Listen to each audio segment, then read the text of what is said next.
everyone, welcome to Lizzie's Little Library and the Newbery Project. The next chapter in our Newbery winning series is the 1994 winner called The Giver by Lois Lowry. This is the author's second win after she had previously won for her version of a Holocaust story called Number of the Stars. This book is funny enough how I didn't read this book until I was 27 years old. At the time, I didn't read very much. It's like, I can't even fathom that right now. But I was not a big reader pretty much after college. I took a many years break between the reading that I used to do and that I do now. And I had one of my ESL students was here as an exchange student, and she had just been looking for some more books to read. So I would go to the library and check out books for her that were at about approximate reading level, and I thought would be high interest for her. So this is one of the books that I grabbed. I had always known about it. I definitely knew that it had won the Newbery and it was a famous book, but I had not read it myself. And then one time I was out of town and I had a lot of spare time and no books in my car except for this bag of library books that I had been meaning to return. So just due to lack of anything else to read, I read The Giver and some other books, and oh my goodness, this book blew my mind. It was so good.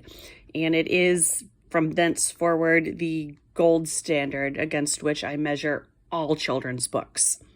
So this is a book that has a lot of information that I'm going to try and not give away, because I think the way the author unfolds it piece by piece is just masterful, that we start off every bit as confused as the characters, and by the end we know, much like the main character, what has been going on.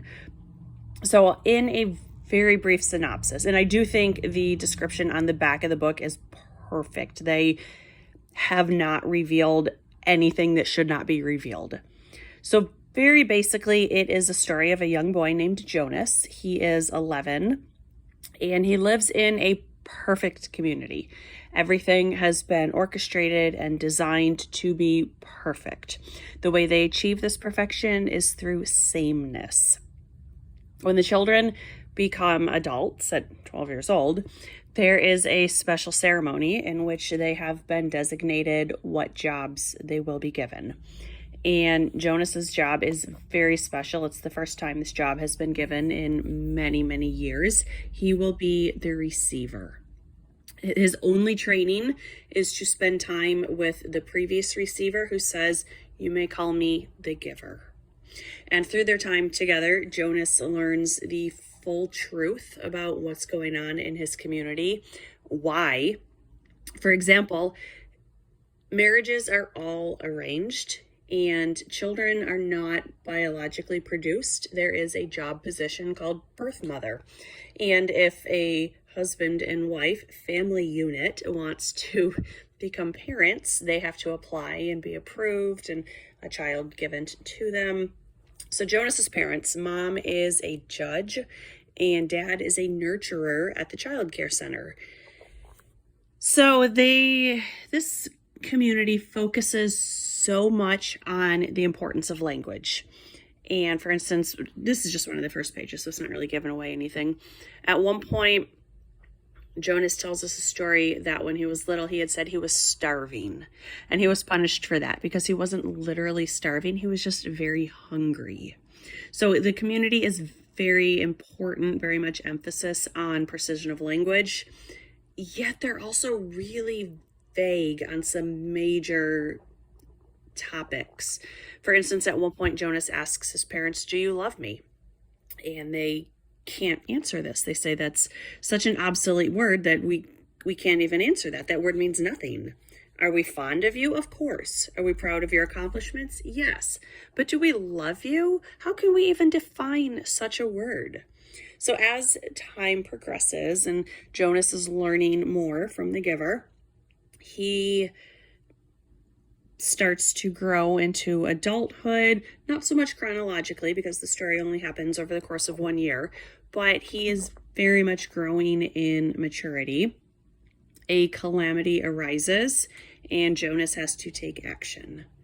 And I don't want to ruin the ending of the book because it's such an amazing story.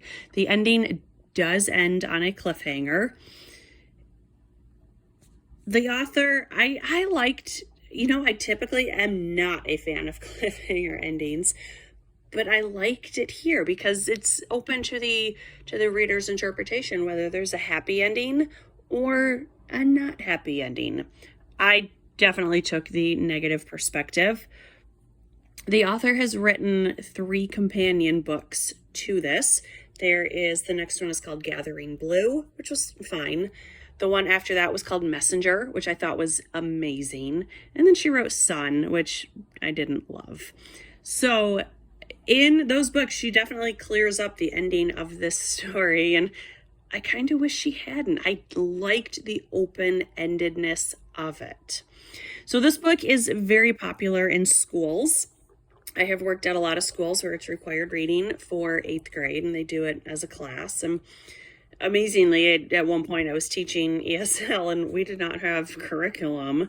So I was just on my own to come up with what I wanted to teach. So a couple years I did teach this book to my high schoolers. It was a 9 through 12 class, and they were at all sorts of different reading levels. And we spent a good month or 6 weeks on this book. It is so well written. It brings up so many topics to think about, to discuss, to write about. A nice comparison to this, especially with the role of the government, the lack of freedom, the lack of choice. This book is 1984 for kids. It's, again, my absolute favorite children's book. I recommend this book to everyone. Don't go on Goodreads. There are so many comments that are not nice. I think people have written term papers for literature courses on this book and thought it would be appropriate to post the entire 10-page paper to Goodreads. I don't think that's quite the intention of Goodreads. Don't listen to them there. Don't listen to them. Just go read the book. It is amazing. I'm not going to ruin the ending, because what's the fun in that? It's people describe it as sci-fi, as dystopia. I've seen it described as a mystery.